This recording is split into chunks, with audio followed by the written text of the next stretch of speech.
은혜 받으실 하나님의 말씀은 사무엘상 4장 1절, 2절 그리고 10절, 11절 이렇게 좀 나누어서 보도록 하겠습니다.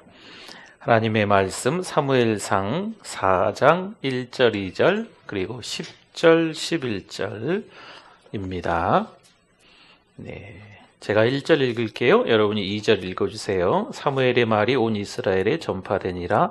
이스라엘은 나가서 블레셋 사람들과 싸우려고 에베네셀 곁에 진치고 블레셋 사람들은 아벡에 진쳤더니 블레셋 사람들이 이스라엘에 대하여 전열을 벌이니라. 그 둘이 싸우다가 이스라엘이 블레셋 사람들 앞에서 패하여 그들에게 전쟁에서 죽임을 당한 군사가 4,000명 가량이라. 아멘. 9절 10절입니다. 10절 11절입니다. 10절 11절 제가 10절 읽을게요. 블레셋 사람들이 쳤더니 이스라엘이 패하여 각기 장막으로 도망하였고 사륙이 심히 커서 이스라엘의 보병에 엎드러진 자가 3만 명이었으며 하나님의 괴는 빼앗겼고 엘리의 두 아들 홈니와 비느하스는 죽임을 당하였더라. 아멘. 한 가지 좀 여쭤보고 싶습니다. 이런 질문입니다. 강한 자이십니까? 아니면 약한 자이십니까? 강한 자는 하나님을 의지하지 않습니다. 약한 자는 하나님을 찾을 수밖에 없어요. 하나님이 필요한 거죠. 저 여러분은 강한 자가 아니라 약한 자가 되실 수 있기를 바랍니다. 요즘 분석하는 걸 많이 좋아합니다. 세계적으로, 국가적으로도. 이 코로나 때문에 그런지, 막 통계, 분석, 이런 게, 그쵸. 하루에 몇 명 확진, 지금 총 몇 명, 이렇게 해가지고, 어느 나라는 몇 명, 어느 나라는 거의 없어져서 어떻게, 이렇게 분석하고, 통계를 내기도 하고, 그렇죠?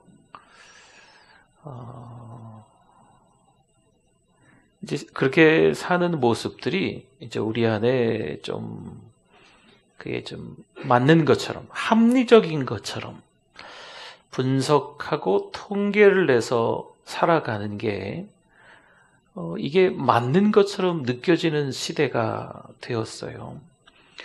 세상의 사람들이 이렇게 이야기하고, 정말 더 많은 사람들이 이야기하니까 그게 맞는 이야기인가 보다라고 우리 믿음의 사람들도, 신자들도, 그런가 봐.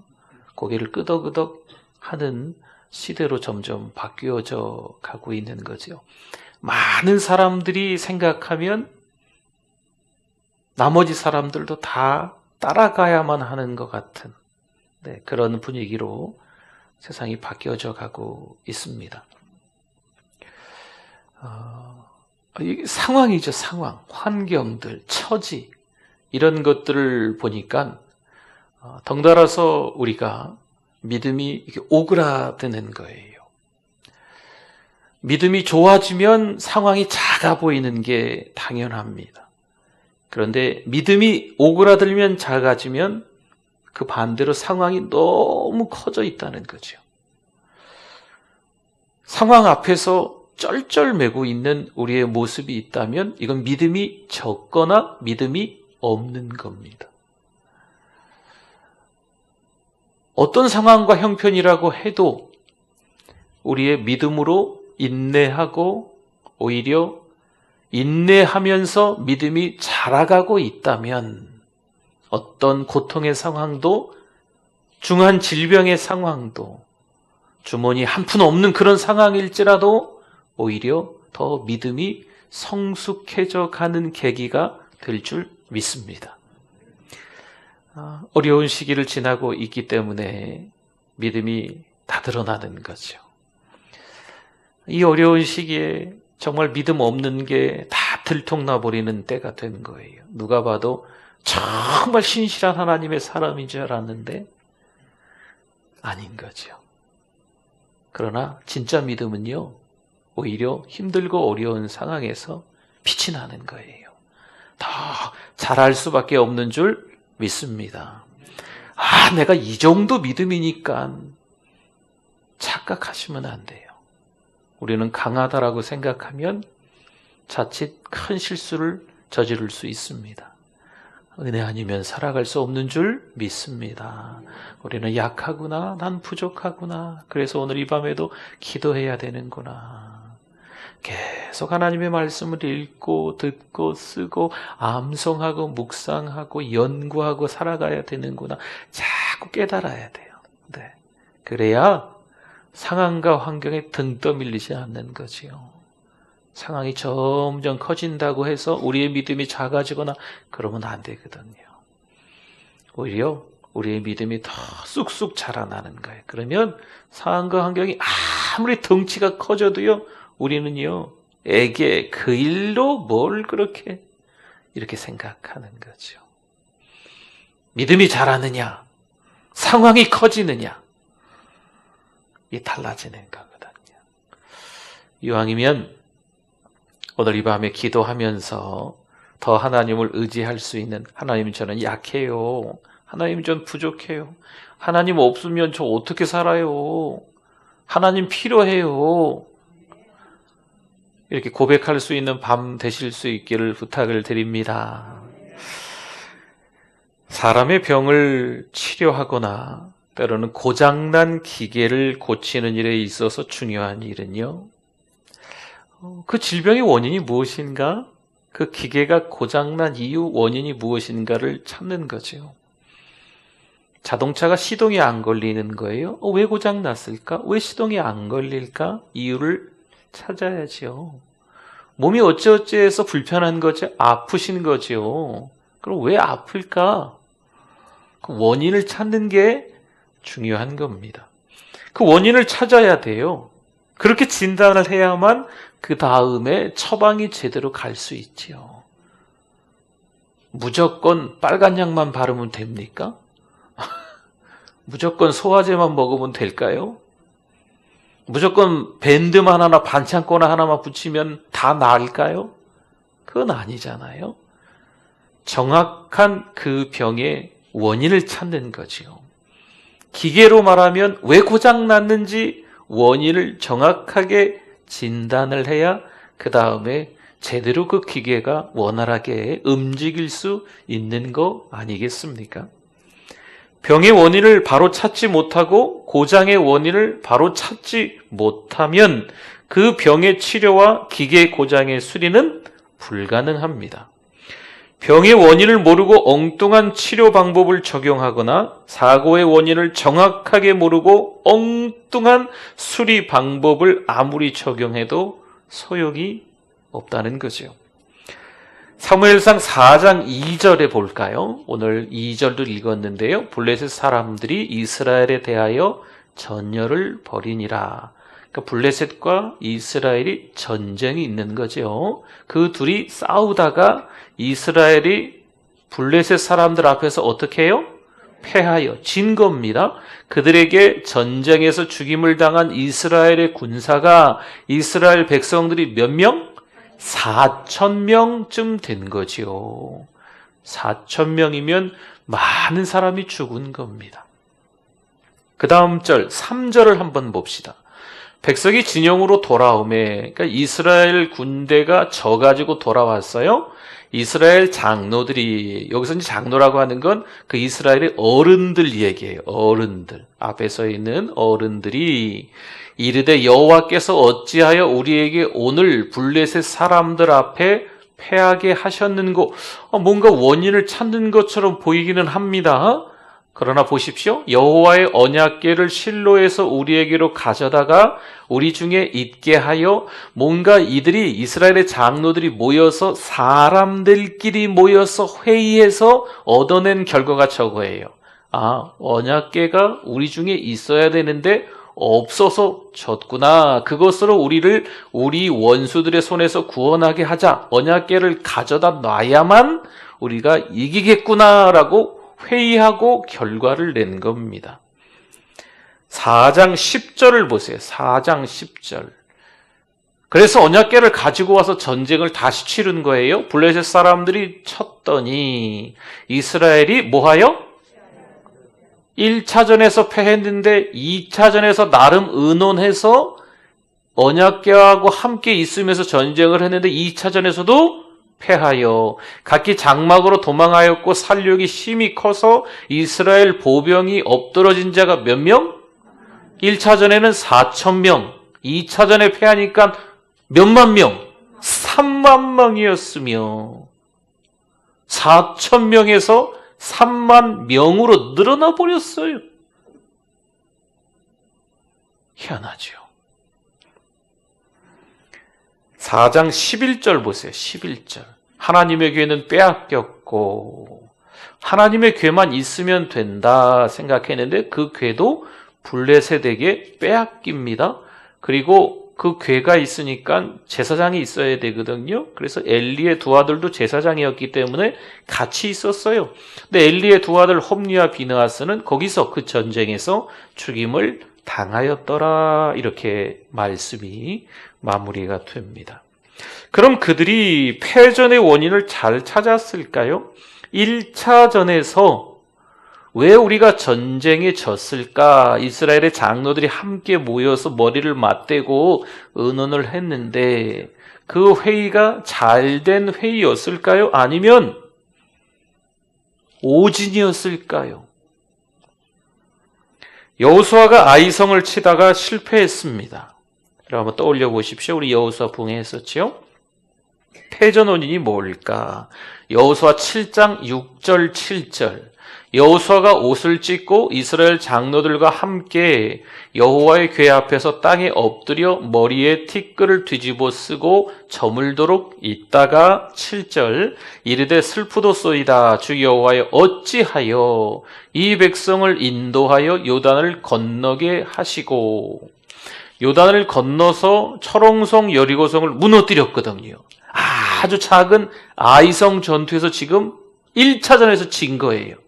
우리를 아모리 사람의 손에 넘겨 멸망시키려 하셨나이까? 우리가 요단 저쪽을 만족하게 여겨 거주하였다면 좋을 뻔하였나이다 라고 하는 거죠. 지금 여호수아와 이 이스라엘의 장로들이 조금 전에 사무엘상 4장에 나온 거하고는 분위기가 사뭇 다릅니다. 사람들이 함께 모여서 의논하고 회의하고 결과를 내는 것하고 지금 여호수아가 함께 더불어 있는 이스라엘의 장로들과 함께 하나님 앞에서 문제의 원인을 찾으려 하는 거죠. 우리가 이렇게 합시다. 이게 아니고 하나님 어떻게 할까요? 여쭤봤다는 거예요. 이게 좀 차이가 나는 겁니다. 7장 11절. 그랬더니 이스라엘이 범죄하여 내가 그들에게 명령한 나의 언약을 어겼으며 또한 그들이 온전히 바친 물건을 하나님께 왜 이렇게 이런 일이 벌어졌습니까? 했더니 하나님께서 가르쳐 주시는 거예요. 온전히 바친 물건을 가져가고 도둑질하며 속이고 그것을 그들의 물건들 가운데 두었느니라. 아멘. 여리고성 전투, 거기서 함락한 전리품들을 다 하나님께 바쳐야 되는데 생각나세요? 아간이라는 사람이 어느 정도를 이 텐트 밑에 숨긴 거지요. 하나님이 모르시겠어요? 아시죠? 여호수아는 몰랐던 거죠. 그래서 하나님 앞에 나와서 울며 불며 하나님 이게 어찌된 일입니까? 그랬더니 하나님께 여쭤봤더니 하나님께서 방금 말씀해 주시는 거죠. 7장 14절 15절에 너희는 아침에 너희의 지파대로 가까이 나오라. 하나님이 정말 구체적이십니다. 여호와께 뽑히는 그 지파는 그 족속대로 가까이 나올 것이요 여호와께 뽑히는 족속은 그 가족대로 가까이 나올 것이요 여호와께 뽑히는 그 가족은 그 남자들이 가까이 나올 것이며 온전히 바친 물건을 가진 자로 뽑힌 자를 불사르되 그와 그의 모든 소유를 그리하라. 이는 여호와의 언약을 어기고 이스라엘 가운데에서 망령된 일을 행하였음이라 하셨다 하라. 아멘. 하나님께 여쭤봤더니 하나님께서 해결 방법까지 정확하게 말씀해 주시는 거죠. 그래서 여호수아가 그 지시대로 따랐더니 2차전에서는 아이성을 함락했을까요? 아니면 패전했을까요? 당연히 승리하게 됐습니다. 패전 원인을 하나님 앞에서 찾으려는 자에게는요, 하나님께서는 정확한 패전 원인과 그 해결책까지 보여주시는 아주 모범적인 사례가 지금 이 말씀입니다. 만약 여호수아가 사무엘 4장에 나오는 이스라엘의 장로들처럼 사람들끼리 이거 왜 그러지? 머리나 맞대고 이렇게 의논하고 했다면, 원인을 찾으려 했다면 여호수아도 당연히 원인을 찾지 못하고 2차전 아이성 전투에서 또 실패했을 수도 있습니다. 아간이 그렇게 한 걸 여호수아가 어떻게 알 수 있겠어요? 하나님께서 가르쳐 주시니까 아시는 거죠. 그렇죠? 다윗의 시대에 3년간 기근이 있었습니다. 이때 다윗은 어떻게 했는가 한번 볼까요? 사무엘 하 21장 1절입니다. 다윗의 시대에 해를 거듭하여 3년 기근이 있으므로, 여러분 한 해도 아니고요, 3년이에요. 무려 3년 기근이면요 백성들이 다 굶어 죽는 거예요. 다윗은 왕이거든요. 왕으로서 백성들이 다 굶어 죽는 형편에 있는 거지요. 3년 기근이 있으므로 다윗이 여호와 앞에 간구하매 여호와께서 이르시되, 이는 사울과 피를 흘린 그의 집으로 말미암으니 그가 기브온 사람을 죽였음이니라 하시니라. 아멘. 문제가 생겼을 때에, 뭔가 고장이 났을 때에, 원인 모르는 일이 생겼을 때에 하나님께 여쭤보는 거, 이거 중요합니다. 어떡하지? 사람을 찾아다니거나 어떡하지? 나름대로의 어떤 노하우로, 인생 경험으로 해결하기보다는 먼저 누구에게 찾아와서? 하나님께 찾아와서 기도해야 돼요. 그것을 잘 보여주고 있는 지금 성경 말씀들이거든요. 하나님 앞에 나와서 찾으려고 해야 되는 겁니다. 그랬더니 오늘 1절에서 아까 나왔잖아요. 여호와께서 왜 3년 기근이 일어났는지 그 원인을 설명해 주셨습니다. 그래서 다윗이 3년 기근의 문제를 해결할 수 있었습니다. 병든 환자가 어디서 잘못되었는지 알기 위해서는요, 나름 혼자 병의 원인을 찾기도 합니다. 요즘 어디가 아프다 하면 인터넷에 한번 쳐봅니다. 그러면 뭐가 그렇게 상세하게 설명이 되어 있는지. 병원 안 가도 다 자기가 의사 선생님이에요. 그렇죠? 아이고 이래서 아프구나 내가. 네.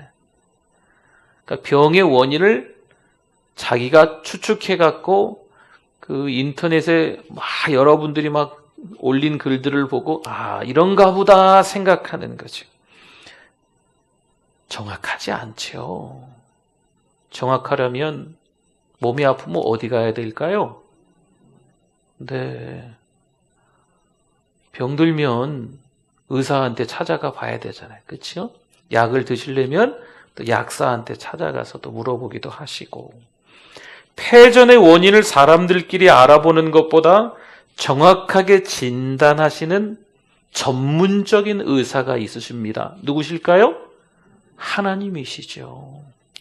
왜 인생에 자꾸 실패하는가? 어쩌다가 이런 질병이 찾아왔나? 어쩌다가 우리 집에 자녀가 이렇게 어려운 일을 겪고 있나? 어쩌다가 물질적으로 이렇게 힘든 시간을 보내고 있나? 하나님께 여쭤봐야 돼요. 그렇죠? 네. 하나님 앞에 그 문제를 가지고 나오는 게 제일 중요합니다. 그날 이스라엘 장로들은 도대체 왜 전쟁에 패할 수밖에 없었을까요? 사무엘 4장에 오늘 읽은 본문 말씀 이야기입니다. 그 이유를 찾는데 실수했습니다. 또 그들의 눈이 어두웠습니다. 왜 졌을까요? 원인을 하나님과의 관계에서 찾는 게 아니고 외적인 것에서 찾으려고 아둥바둥 했다는 거죠. 결국 그들의 진단 결과는요, 법궤를 이 전쟁에 모시지 못한 탓이다. 이렇게 잘못 판단을 하는 거예요. 오진인 거죠. 1차전에서 결국 4,000명이 죽고 그 오진으로 또 2차전에서 몇 명? 3만 명이나 되는 많은 군인들이, 백성들이죠. 백성들이 다 죽는 거예요. 그들은 깨달았어야만 했습니다. 우리가 하나님 앞에서 바로 살지 못했구나. 우리가 하나님 앞에서 바로 서지 못했구나. 이것을 깨달았어야만 합니다. 이 상황이 너무 어렵네. 이 전쟁에 왜 졌을까? 우리가 군사력이 좀 그런가? 무기가 좀 없나? 이 질병이 이렇게 전염병이 이렇게 극심하지? 정부가 잘못하는가? 도대체 이게 중국에서 처음 나왔나? 이 중국 사람들이 잘못했네. 여러분, 이렇게 찾는 것이 아니고 오히려 이때는 우리가 하나님 앞에서 더 기도해야 되겠구나. 한국교회가 처음에 참 힘들었지요. 네. 1885년인가요? 네, 이제 한국에 이제 기독교가 상륙하고 얼마 지나지 않아서 2% 기독교 국가가 된 거지요. 그때는 인구도 전체 인구도 작았지만 2%라고 해봐야 얼마나 되겠어요, 그렇죠? 그런데 이 기독교의 영향력은 굉장했습니다. 지금은 좀 부끄럽지요. 몇 명 중에 몇 명 교회 다닌다고 하는데 지금 그거 이야기하는 것조차 부끄러워요. 저 목사입니다 이렇게 얘기하는 것도 참 부끄러운 시대가 되어버리지 않았나.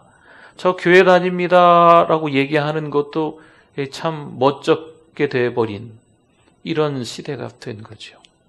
이런 상황이 또 정부가 뭘 잘못해서 이렇다기보다는요, 우리 믿음의 사람들이 한국교회 처음 들어왔을 때 여러분 정말 뜨겁게 이 나라와 이 민족을 위해서 기도했잖아요. 그렇죠? 지금은요, 우리가 기도해야 될 때인 줄 믿습니다. 누구 탓이다, 누구 잘못이다. 왜 우리가 입이 있는데 할 말이 없겠어요. 우리가 얘기 안 해도 세상에 많은 사람들이 떠들어대시더라고. 그러니까 오히려 이때 우리는 하나님 앞에서 내가 그리스도인 한 사람으로 바로 살지 못했구나. 이것을 깨달아야만 해요. 내가 하나님 앞에 바로 서지 못했구나. 더 기도해야 되겠다. 우리 교회가 더 기도해야 되겠다. 우리 가정이 더 기도해야 되겠다. 내가 더 하나님 앞에 납작이 엎드려 기도해야 되겠다. 할렐루야. 이게 중요해요. 상황 탓하지 마시고 누구누구에게 자꾸 탓을 돌리지 마시고 우리가 하나님 앞에서 믿음 생활을 잘하고 있는 게 참 중요하다는 겁니다. 물론 오늘 4장을 봤지만 조금 11월 달에 우리가 11월, 10월, 10월, 11월쯤에 2, 3장을 봤더라고요. 그러니까 참 몇 개월 전이라 기억이 잘 안 나실 텐데 사무엘상 2장, 3장에 보면 홈리와 비느하스의 죄가 막 드러나요. 그리고 이스라엘 백성 전체의 죄도 나오긴 합니다. 시편 78편 56절에서 58절을 보면 그러나 그들은 지존하신 하나님을 시험하고 반항하여, 지금 이 말씀이 사무엘상 이 초반에 그 말씀이거든요. 그 시대를 잘 보여주고 있는 그 시대의 말씀이에요. 그러나 그들은 지존하신 하나님을, 이스라엘 백성들이 시험하고 하나님께 반항하여 하나님의 명령을 지키지 아니하며 그들의 조상들 같이 배반하고 거짓을 행하여 속이는 활같이 빗나가서 자기 산당들로 그의 노여움을 일으키며 그들의 조각한 우상들로 그를 진노하게 하였음에, 지금 이스라엘 백성들의 죄가 낱낱이 다 드러나고 있는 거예요. 홈리와 비느하스도 엘리 제사장의 두 아들인데 그 두 아들도 제사장임에도 불구하고 그 죄들이 다 드러나고 있는 건 틀리지 않습니다. 사실 그렇기도 합니다. 이 죄악으로 인하여서 1차전에서 패하고 이어서 실로까지 망하게 된 것이 당연하기도 합니다. 이스라엘이 패한 원인이 죄라는 사실을 선지자 예레미야도 이렇게 말했습니다. 예레미야 7장 12절 말씀에 보니까 너희는 내가 처음으로 내 이름을 둔 처소 실로에 가서 내 백성 이스라엘의 악에 대하여 내가 어떻게 행하였는지를 보라. 그때 당시 사무엘상 이 4장의 배경이거든요. 어떻게 이스라엘 백성들이 큰 죄악을 저질렀는지 한번 봐라. 그 죄악의 원인을 또 잘못 찾아서 어떻게 전쟁에 졌는지, 그 실로가 멸망했는지 한번 봐라라고 이 예레미야 선지자도 말씀하고 있는 겁니다. 조금 세월이 좀 흘러서 후대에 솔로몬 왕 때의 일이 있습니다. 열왕기상 8장 33절.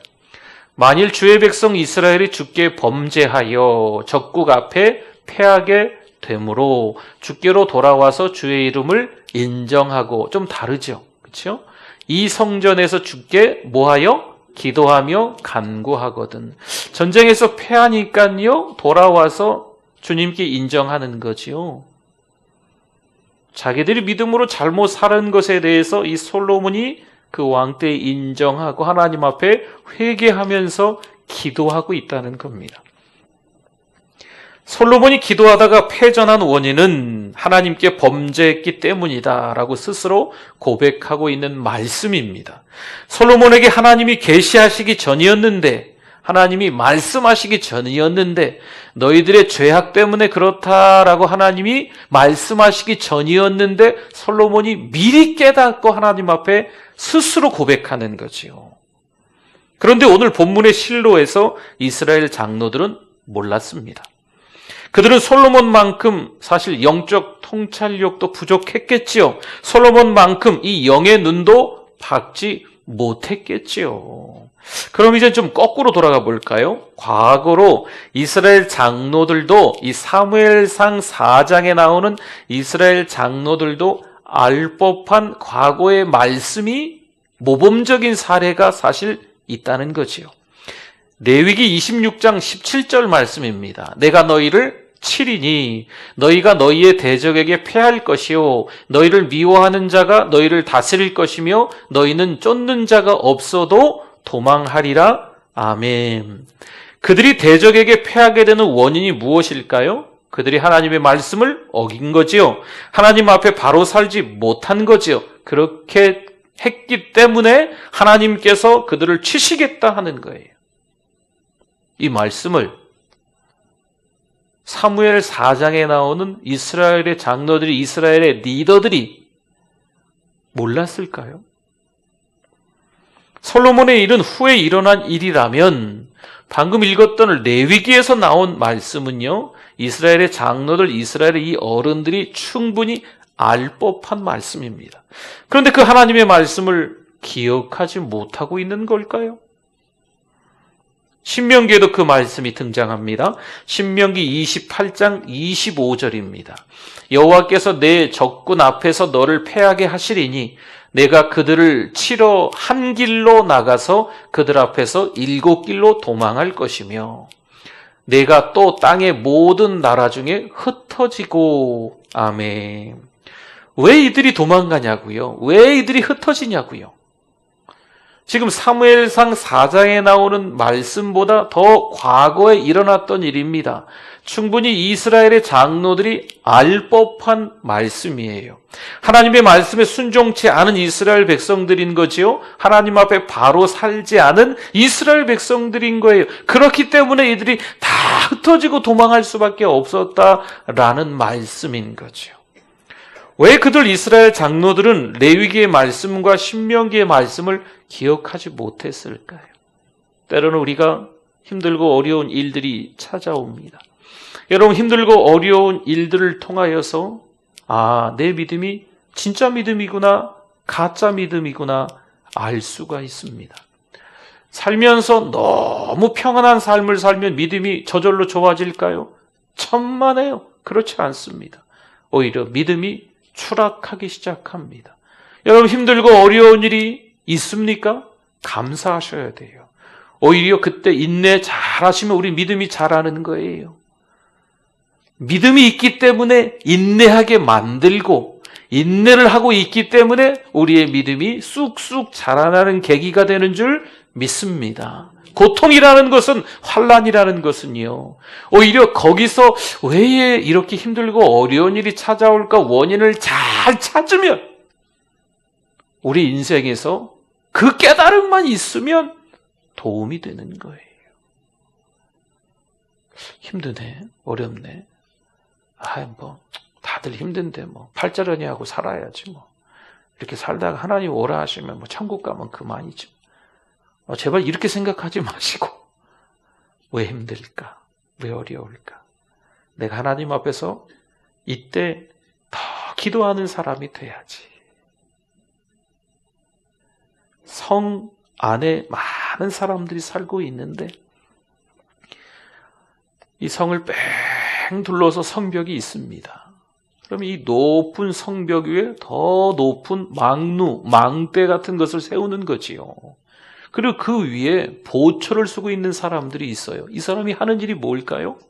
그 성 밖에 적군이 혹시 몰래 숨어서 들어오지 않을까?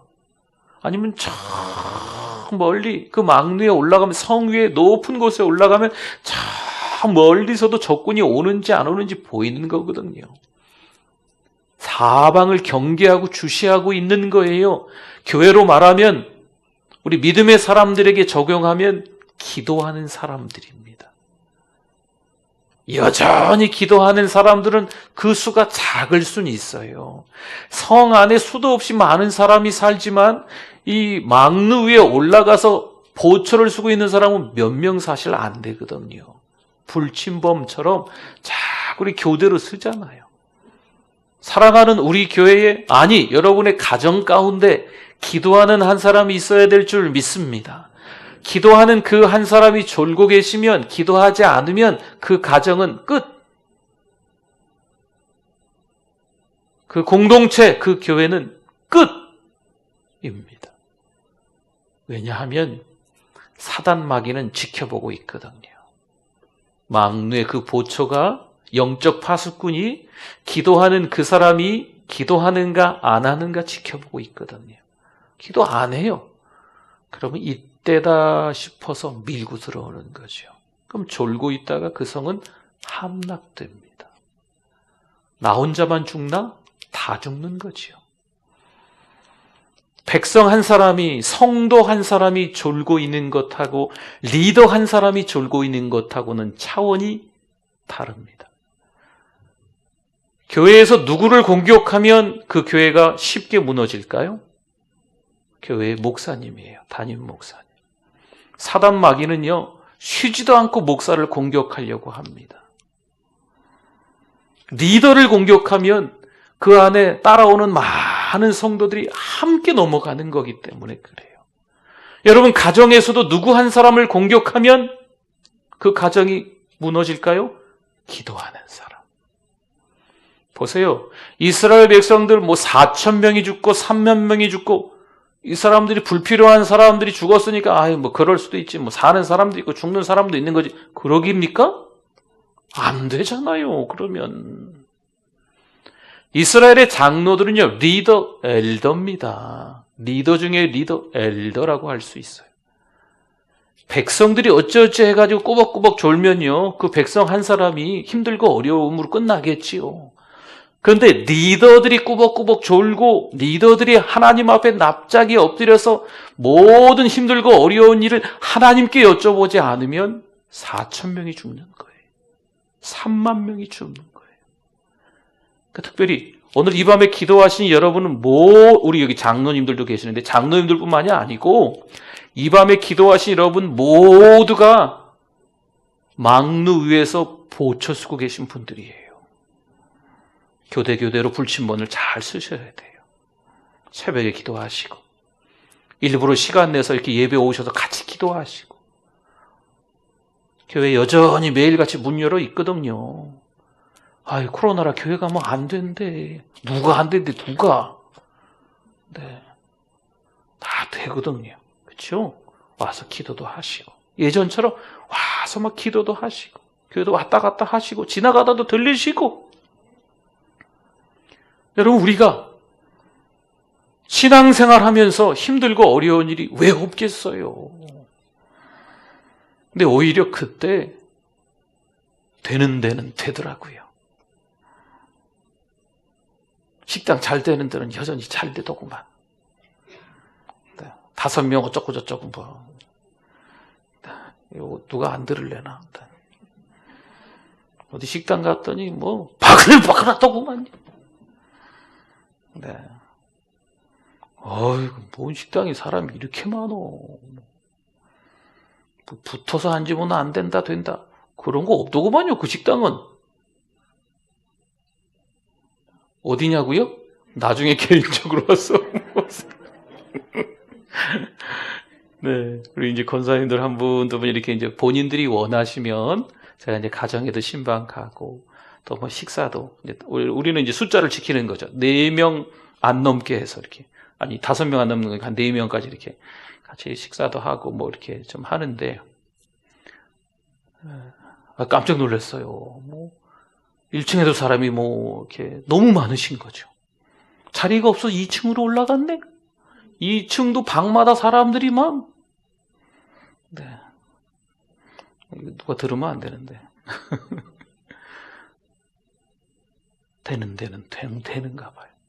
뭐 조심하지 않는다라고도 생각할 수 있는데, 여러분 어쨌든 우리 믿음의 사람들이 너무 상황이 커지니까요. 믿음이 너무 오그라든 거죠. 근데 이건 우리의 눈이 어두워져서 그래요. 믿음이 크면요, 상황이 아무리 커도 작아 보이는 줄 믿습니다. 아무것도 아니야. 네. 오늘도 우리 권사님 한 분하고 이렇게 어떤 권사님 가정 가서 죽치고 앉아있다 보니까 2시간 동안 앉아있던 것 같은데, 그 권사님 그러더라고요. 목사님 저는 코로나 하나도 안 무섭다고. 네. 그러니까 믿음이 있다만 하면요, 상황이 아무리 커도 작아 보이는 거예요. 그렇죠? 근데 믿음이 없으면, 믿음이 작으면 별것도 아닌 것도 너무 크게 보여서 막 두렵고 떨리는 거죠. 물론 조심해야 돼요. 조심하지 마시라는 게 아니에요. 조심하십시오. 또 나라에서 방역 여러 지침 사항이 있는 거 우리 교회 다 지키고 있잖아요. 그렇죠? 잘 지키고 안전하게 하십시오. 그러나 그런 상황 형편에 우리가 막 주눅들 필요가 있다 없다? 없다. 더 기도해야 돼요. 더 하나님 앞에 엎드려야 될 줄 믿습니다. 잠언 4장 19절 한 절만 더 볼까요? 우리 같이 한번 읽어보겠습니다. 악인의 길은 어둠 같아서 그가 걸려 넘어져도 그것이 무엇인지 깨닫지 못하느니라. 아멘. 이 악인의 특색입니다. 넘어져도 무엇에 걸려 넘어졌는지 뭐 도통 모르는 거죠. 깨달음이 없는 거죠. 우리 믿음의 사람들은요, 힘들고 어려울 때 깨달음이 있어야 돼요.